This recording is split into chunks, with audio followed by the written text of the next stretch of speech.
Hello बच्चों, यहाँ एक प्रश्न दिया गया है। आइए इसे पढ़ते हैं। प्रश्न में यह दिया गया है, एक आदर्श गैस ऊष्मीय इंजन 27 डिग्री सेल्सियस व 127 डिग्री सेल्सियस कार्नोट चक्र में कार्य करता है। यह उच्च ताप पर 6 किलो कैलोरी ऊष्मा का अवशोषण करता है। तो ऊष्मा की कितनी मात्रा किलो कैलोरी में कार्य में परिवर्तित होती है?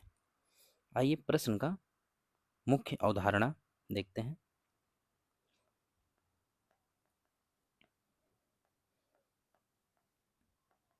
प्रश्न का मुख्य अवधारणा यह है कि ये आपका एक इंजन हो गया, कार्नोट इंजन, और ये आपका सिंक हो गया, सॉरी, ये आपका एक स्रोत हो गया है, और ये आपका सिंक है। जैसा कि हम जानते हैं कि ऊष्मा स्रोत से इंजन से होते हुए सिंक की तरफ आती है, और ये आपका इंजन है। ये आपका इंजन है, तो इंजन के द्वारा किया गया जो कार्य होता है W, इसका मान होता है Q1 माइनस Q2, क्योंकि हम जानते हैं Q1 आपका ऊष्मा है और ये इंजन में आती है। उसके बाद यहाँ से एक चीज़ मैंने गलत कर दिया है, ये Q2 होगा, गलती से लिखा गया, ये Q2 है। Q2 आपका ऐसा ऊष्मा है जो सिंक को इंजन के बाद जाती है।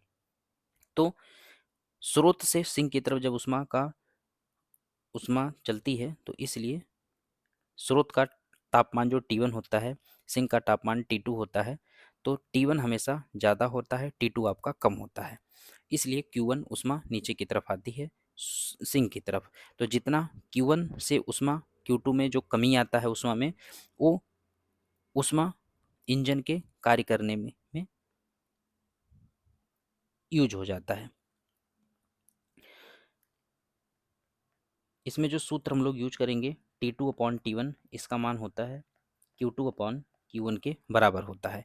जहाँ T2 क्या है, सिंक का तापमान है, T1 जो है स्रोत का तापमान है, और W जो है इंजन के द्वारा किया गया कार्य है। ठीक है, आइए प्रश्न को हम देखते हैं। जैसा कि प्रश्न में दिया गया है, T2 T2 का जो तापमान है 227 डिग्री सेल्सियस, इसको हम लोग केल्विन में चेंज कर लेते हैं।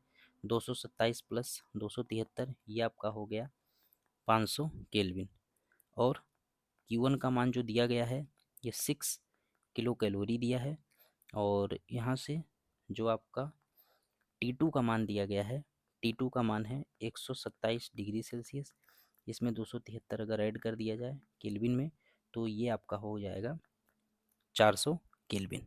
ठीक है, तो अगर यहाँ से Q2/Q1 बराबर T2/T1 का सूत्र का यूज किया जाए, तो यहाँ से Q2 का मान जो आएगा, T2 का मान आपका 400 है, 400/T1 आपका मान 500 है, और गुणे 6 किलो कैलोरी। तो यहाँ से ये कैंसिल हो गया, ये आपका आ गया 24/5 किलो कैलोरी।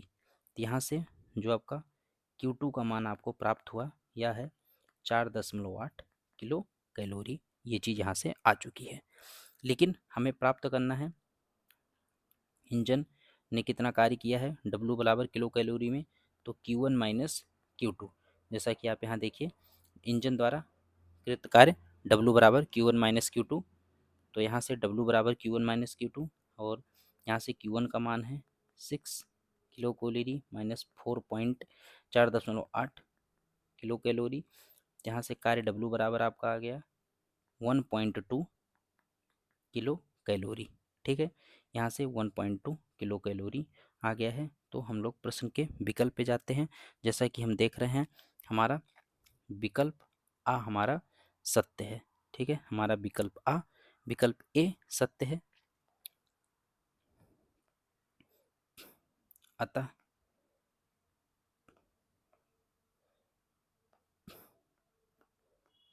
अतः